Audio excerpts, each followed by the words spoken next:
Let's see what today's video, how it works. I'm not gonna edit or do anything, so whatever comes out, comes out.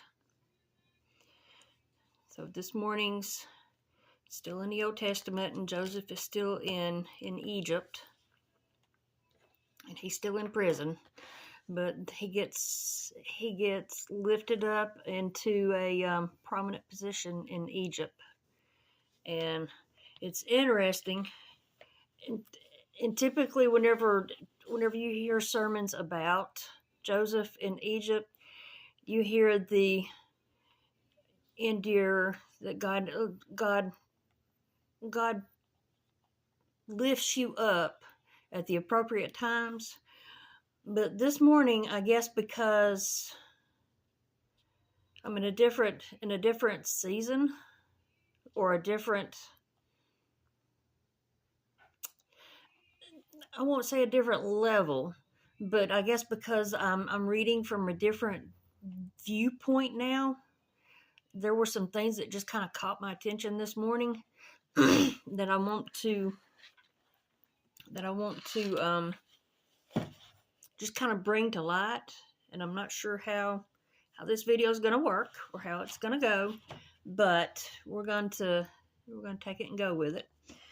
And it started in, let's see, today's the 20th. It started in chapter 41. And Pharaoh is telling Joseph his dream. And if you're familiar with the story, it's these 7 years of abundance in the crops.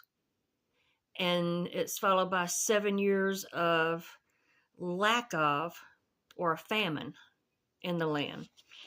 And what got my attention this morning, I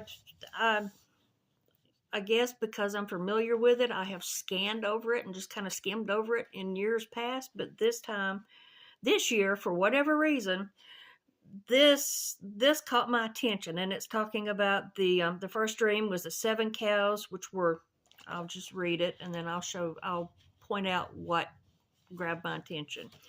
Genesis chapter 41, starting in 17. Then Pharaoh said to Joseph, "Behold, in my dream I was standing on the banks of the Nile. 7 cows, plump and attractive, came up out of the Nile and fed in the reed grass. 7 other cows came up after them, poor and very ugly and thin, such as I had never seen in all the land of Egypt. And the thin, ugly cows ate up the first 7 plump cows. But when they had eaten them, no one would have known that they had eaten them, for they were still as ugly as at the beginning. Then I awoke." And verse 21 caught my attention. That was the very last one. So just out of curiosity, that's the ESV version. I went into the MEV version. See, 41 verse 21. That one pretty much has the same thing. And when they had eaten them up, no one would have known that they had eaten them, for they were still as ugly as before. Then I awoke. So those two kind of have the same wording. I went to my NLT version, 41 verse 21. But afterward you wouldn't have known it, for they were still as thin and scrawny as before. Then I woke up. And that just kind of, I'll probably chew on that most of the day, because nothing is in the Bible for just because. It's in there for a reason, because I firmly believe that the scripture is God breathed. It's there for a reason, and it's something that we need to glean from. And I'm just, after the 7 had eaten, they were thin and scrawny as before. So I know the 7 years is the famine, and it's talking about that they will eat up all of everything. But the thin and scrawny as before, after just makes me wonder. But after Pharaoh shared the dreams with Joseph, Joseph said that, a person, he made the suggestion that somebody needed to be put over Egypt and over all of the cities, that there would be overseers in the cities, so that way during the years of plenty, that there could be, of the abundance could be stored up, so that whenever the years of famine come through, that there would be plenty. And that's how Joseph got promoted up into a very prestigious position in Egypt. And another is that when he promoted him up, Pharaoh gave him a daughter of one of the priests of the Egyptian gods. And Joseph had 2 sons during that year of plenty, and it stuck out that Joseph is still being faithful to God, because whenever the children were born in chapter 41, verses 50 through 52, 50 through 52. Before the year of famine came, 2 sons were born to Joseph. Asenath, the daughter of Potiphera, priest of On, bore them to him. Joseph called the name of the firstborn Manasseh. For, he said, God has made me forget all my hardship and all my father's house. So he's still leaning into God. He's still acknowledging God. The name of the second he called Ephraim. For God has made me fruitful in the land of my affliction. Meaning that God's blessing him and being fruitful, even though he has had to endure all that he has had to endure while in Egypt because of his brothers. Well, it comes in the last part of the Old Testament, comes into, they're in the famine now, and it's not just in Egypt, it is everywhere. There's a famine everywhere. So Jacob, which is Joseph's father, learns that there's food and there's grain in Egypt, so he sends his brothers. He sends the 10, but he leaves Benjamin. Benjamin obviously was born before Joseph, or was born after Joseph was sold into slavery. It picks up with verse 5. Thus the sons of Israel came to buy among the others. This is chapter 42, verse 5. Thus the sons of Israel came to buy among the others who came, for the famine was in the land of Canaan. Now Joseph was governor over the land. He was the one who sold to all the people of the land. And Joseph's brothers came and bowed themselves before him with their faces to the ground. Verse 7. Joseph saw his brothers and recognized them, but he treated them like strangers and spoke roughly to them. Where do you come from? He said. They said, from the land of Canaan to buy food. Verse 8. And Joseph recognized his brothers, but they did not recognize him. And Joseph remembered the dreams that he had dreamed of them, and he said to them, you are spies. And then verse 10, they said to him, no, my lord, your servants have come to buy food. We are all sons of one man. We are honest men. Your servants have never been spies. Verse 11, we are all sons of one man. We are honest men. Joseph's sitting there going, yeah, I know better. Y'all aren't honest men. Verse 12, he, being Joseph, said to them, his brothers, no, it is the nakedness of the land that you have come to see. And they said, we, your servants, are 12 brothers, the sons of one man in the land of Canaan. And behold, the youngest is this day with our father, and one is no more. why are they even telling this stranger that they don't even know that they've had a brother that is no more, unless it's for a pity party, so that way he would have pity on them because a brother has already passed away. Not telling the full story. Them sitting there in their guilt, knowing what they've did to the one that's no more.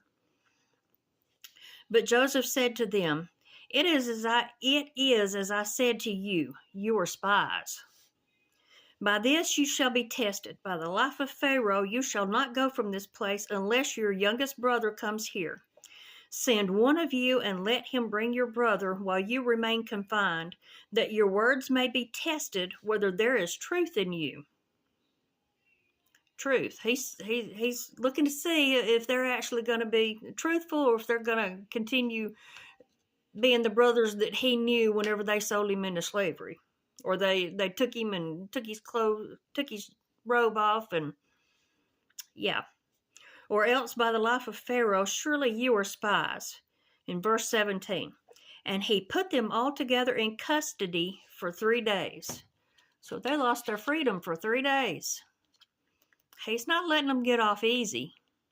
He's not reaching out with open arms, a family reunion like it was with Jacob and Esau. But he doesn't have warm fuzzies. He's got warm fuzzies, but he's not letting them get off the hook. They're in custody for 3 days, and that's where it ends, and that's where I'm going to end today's reading for the Old Testament. But just, his brothers sold him into slavery, killed an animal, dipped his robe in it, took it back to his father, and is this your son's robe? Oh, the wild animals, he's no more. So his brothers have been living with that lie that they've told their father, and what they have done to their brother all this time. And Joseph meets them and sees that they're still and knows. He knows the story. He knows that they know what they've done. So he puts them in custody for 3 days. They don't get away. The little removal of freedom right there. He knows the scheming and the manipulating, and he was a little arrogant with sharing the dreams. If you read back, I don't think I mentioned that in a previous one, but the fact that and that's just and that's what most people use the story of Joseph as. What people mean for harm, God turns it around and uses it and blesses it. And I have problems with the church using that story as a grounds to punish people and to put people through hell in order to promote them. I have a hard time with that story being used that way, and Christians coming up, oh, well, we did this for your benefit. This is all for you. You're going to come out stronger because we put you through hell. The world does that enough. When you look like the world and you act like the world, but yet you hide behind the Pharisee attitude, no. Which kind of leads into the Matthew reading. The one that stuck out there with that one was a parable of the weeds. And I like how it's talking about because today's story centered around abundance in planting, the earth producing abundance, and then going through the years of the famine, but it was in the abundance. And how today's is talking about that. It's in Matthew chapter 13, excuse me, verses 24. He put another parable before them, he being Jesus, saying, the kingdom of heaven may be compared to a man who sowed good seed in his field. But while his men were sleeping, his enemy came and sowed weeds among the wheat and went away. So when the plants came up and bore grain, then the weeds appeared also. And the servants of the master of the house came and said to him, Master, did you not sow good seed in your field? How then does it have weeds? He said to them, An enemy has done this. So the servants said to him, Then do you want us to go and gather them? But he said, No, lest in gathering the weeds you root up the wheat along with them. Let both grow together until the harvest, and at harvest time I will tell the reapers, Gather the weeds first and bind them in bundles to be burned, but gather the wheat into my barn. And that's through 30. And then he explains the parable of the weeds because the disciples, I guess because they were not planters, didn't understand it. In verse 36, Then Jesus left the crowds and went into the house, and his disciples came to him, saying, Explain to us the parable of the weeds and of the field. Jesus answered, The one who sows the good seed is the Son of Man. The field is the world, and the good seed is the sons of the kingdom. The weeds are the sons of the evil one, and the enemy who sowed them is the devil. The harvest is the end of the age, and the reapers are angels. Just as the weeds are gathered and burned with fire, so will it be at the end of the age. The Son of Man will send his angels, and they will gather out of his kingdom all causes of sin and all lawbreakers, and throw them into the fiery furnace. In that place there will be weeping and gnashing of teeth. Then the righteous will shine like the sun in the kingdom of their Father. He who has ears, let him hear.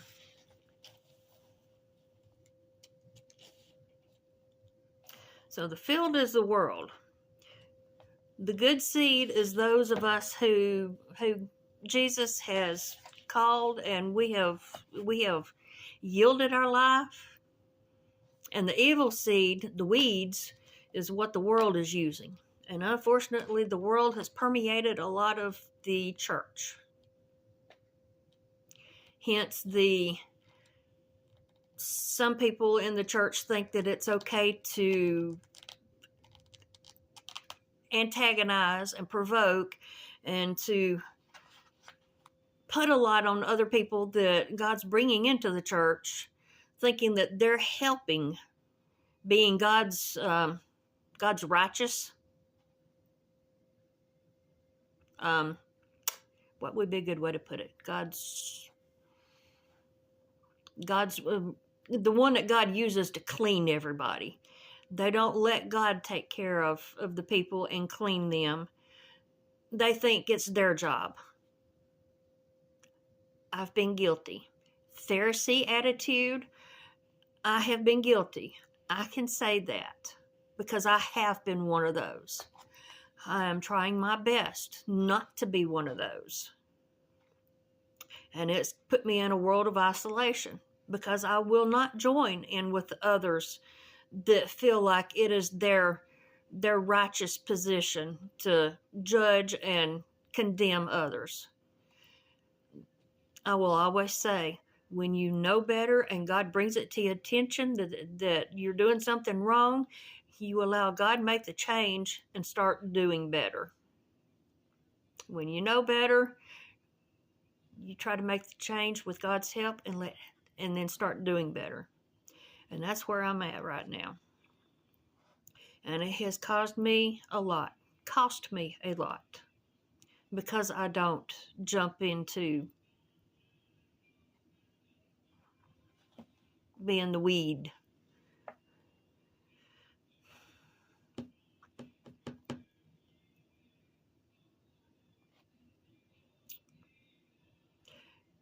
Life is hard.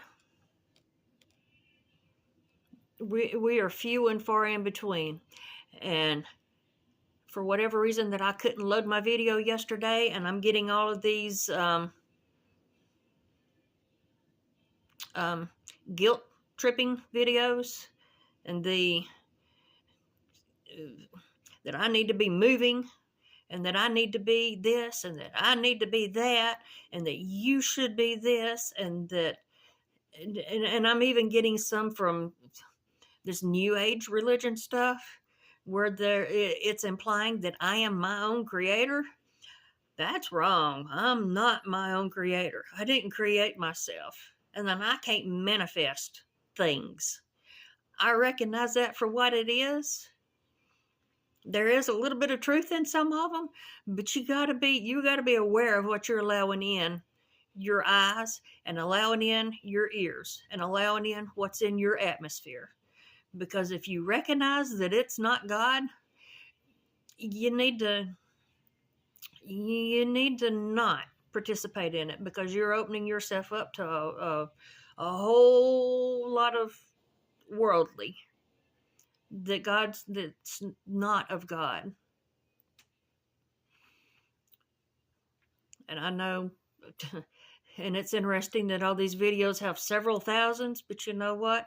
I'm okay with my small little amount, because if it reaches just the one person and it makes an interaction with that one person, and whatever that was, it just went by my window to prevent, because I screwed up and I shared my phone number that these videos are on, that I shared with somebody that I thought, after sharing it, God's like, yeah, you may have messed up with that one, but I just have to let God take care of that, because I'm tired. I'm tired. I'm tired of people. I'm tired of the ugly in people, that just because I'm being obedient and I'm walking the path, that they got to be God's righteous warriors to knock me down and put me through hell, thinking that they're helping. I'm looking for my tribe. I'm looking for the ones that God has. And if it means I'm alone for a while, then so be it. I'm okay with that. One foot in front of the other, one day at a time. Learned that. I went through recovery rooms as a codependent. Sometimes 5 minutes, sometimes 30 seconds. It just depends. I just know that with God, all things are possible, and that God is my source and my salvation. God loves you. Jesus loves you. I love you. There are days that it's a struggle because of everything that's going on. Just hang in there. Know that I'm praying for each one of y'all, that if there's, for the others that are in the same situation, and the isolation and the guilt tripping and everything else coming at you, just know that I'm praying. It takes one walking through the fire to know how to pray for the others that are out there. Hang in there. Talk to you in another video.